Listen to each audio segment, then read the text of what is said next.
Hey guys, so we're gonna do like a read through of the script that I've been working on. Okay, say that again. Hey, we're back, and I just wanted to. We're gonna have some fun today. We're gonna read some of the script all the way through because I've never heard these words that I wrote spoken out loud before. It should be fun. We've got Steph here, my best friend. I don't know if you guys probably know her by now. So. Are we reading the, Yeah, you're reading that? I'm telling you, this so-called doctor just repeats everything I say back to me. So, if you said, like, I'm sick of life and I just want to run away. He would say, so you hate your life and want to run away. Fucking pisses me off. Tell me more about this Lexi you've been seeing. Where did you meet her? Seeing? I think that's a bit of an understatement. Quick image flashes of his head, of his head, of him, in his head, of him kissing Lexi's neck, probably very sensually. We're just friends, though. I don't need a ball and chain dragging me down. You know what I mean? I'm changing people's names. I can't either. Jeez, this is not right. Hold on. And a friend of his, Pete. Space. Pete. Okay. So they're sitting down, drinking some beer with Lexi, and a friend of his named Pete. Well, you're a freaking lightweight. I mean, come on. This is a Smirnoff, for Christ's sake. How much bitchier can you get? Pete is now at the door and opens it for the new guest. Suddenly, Kiri, beautiful, sweet-looking girl, walks through the door with the most adorable smile. She's wearing a dress and is pretty but not flashy. Both of them are wearing sandals and shorts. They're holding tennis rackets. Ash is wearing sunglasses. Why would they wear flip-flops if they were... Oh, sorry. I changed the scene, so thanks for catching that. Sneakers. I thought it would have been interesting to have some underwater stuff, but this was before I had a GoPro, so honestly I was going to have like a kissing scene. Like their first kiss was actually going to be underwater. But that's not going to happen because it's not summertime anymore. So, you should. What's over here? Like I have this image in my head. It's like these really quick cuts of like, it's like you see him pour him out, they hit the floor, and then straight up cut. He's already out the door. Door closes.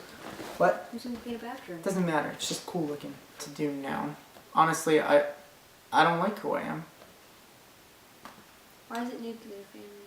You know, like a nuclear family is like a regular family. Like he has a mom, a dad. You know, and like it's just regular. You never heard that expression? No. Nuclear family is like not. It's like they're radioactive. When they're like a divorced family, or like if you had two families and things like that, or like one parent, like that's not a nuclear family. Nuclear family just means traditional. Does that make sense? I've heard that term before. As soon as you saw what was going on, you threw down your action figures, ran up to the top, and got between us. You said, "Hey, that's my friend. Leave him alone." And the bully said no. And so you pushed him down the slide. And he ran off crying to his mom. And we never saw him again. Ash closes his eyes trying to hold back tears. That's who you are. Ash cracks a little smile. He walks over to Pete and they hug like brothers. He like finishes that. That was the sweetest scene I've ever seen yourself do, was yourself. Really? And he's just like, what the f-? And then we cut. Oh, Ash hangs up on her. Kiri gets a bit offended. Ugh. Okay. What could be so freaking important that you had to... Ash cuts her off in mid-sentence, grabs hold of Kiri, takes her up in his arms, plants one great heartfelt kiss on her, and after that beautiful moment, he pulls away and looks at her. Fuck it. Look. There's just this thing I feel. A thing? A spark. A spark? Yeah, spark. What spark? Ash's eyes lock with Kiri's, and he takes a deep breath. He walks over to her slowly. With every single step he takes, Kiri feels more vulnerable. And he stops, with his face only centimeters away from hers. Never breaking eye contact. Oh. Kiri gulps. Ow! Fuck! What was that for? For before. Now get out of my way. I need to go. I have to leave. Just get out. I just want to say about the spark. Maybe you weren't completely delusional. She turns back around and leaves him standing alone in the hallway. And then I picture like it just like unfocuses as she does. Putting a shirt back on, and Lexi is laying in his bed under some covers, and she's wearing like a tank top or something. I don't know. Or naked. She didn't have to be naked. I did that before. It's okay. You're an amazing person. I honestly believe you can do anything. There's a pause, and his hand touches hers, and he grabs hold, and she grabs hold of his. Lexi gets up off the bed and puts some pants on as Ash turns away as if embarrassed. I swear there's like a way to do that without it actually being like that. Like I don't have to focus on it. It could be out of focus. They could be shorts. You know, I just like, it's the content that matters, okay? They just slipped together. I'm pretty sure she didn't have pants on. No, sometimes girls don't even need bra. They just put on a shirt. You haven't seen me without them. Lexi? And of course, I know about how you felt for Kiri. Anyone with one eye could see that. Lexi. I practically have to hit you with a train to get your attention when she's around. Hey, bitch! What? You're awesome. Sitting across from each other, Ash and Dr. Bateman have... Batman. Does this say Batman? This is Dr. Batman. Batman. Rumbles on, Dr. Bateman stands up fast and puts his hand over Ash's mouth Why? to shut him up. Why can't you just interrupt him? I think that'd be a little awkward. It makes it sound bling. You've got mail. And that's it. Who does that anymore? I don't know. What, sits around with their computer on their bed? Everybody. No. The you got mail thing. That was Nobody.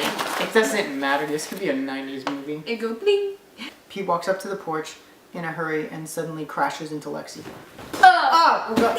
Oh, that's kind of what happened. They both say ah. As he steps away from the screen, he sits down, still looking directly at the camera. Oh my god. I read ahead. Oh. I was like, what? That's fine. The end. The end! What do you think? Good. It's good. You think it'll be a good movie? I got chills. Ooh. Oh, my camera finally came in. My new one. It's the Blackmagic Pocket Cinema camera, and it looks pretty. I've liked it so far. It didn't come with a lens, so it is a 45mm lens from Olympus. It's really pretty. The only thing is, it's not a very wide lens, so I had to buy an adapter so that I can use the wider lenses that I have for my T3i with this camera.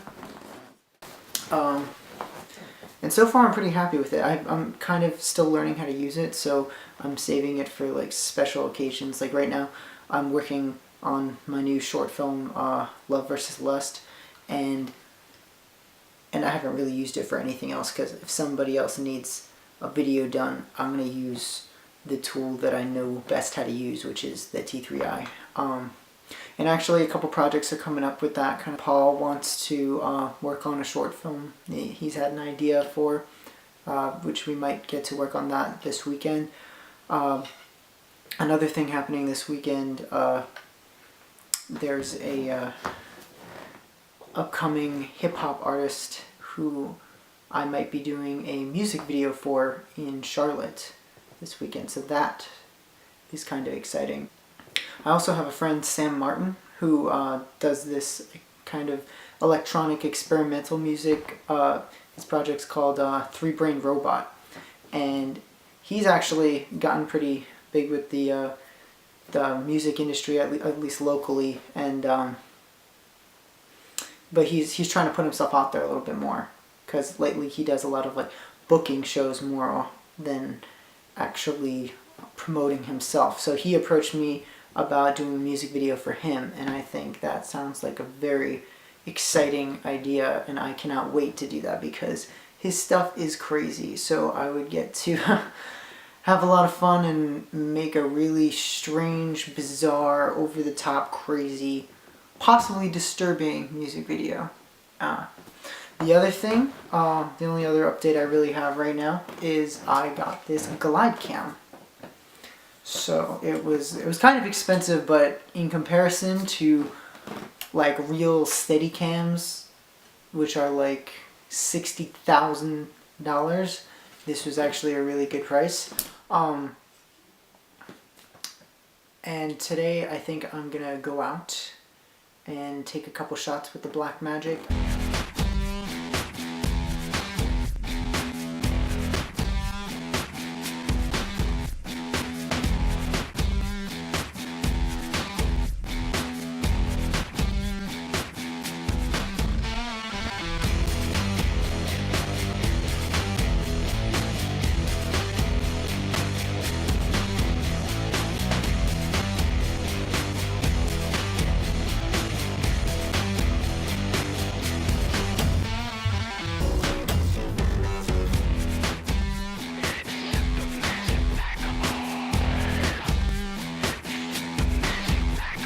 Kind of found some really nice photographs that I had taken when I first got this T3i camera a couple years ago.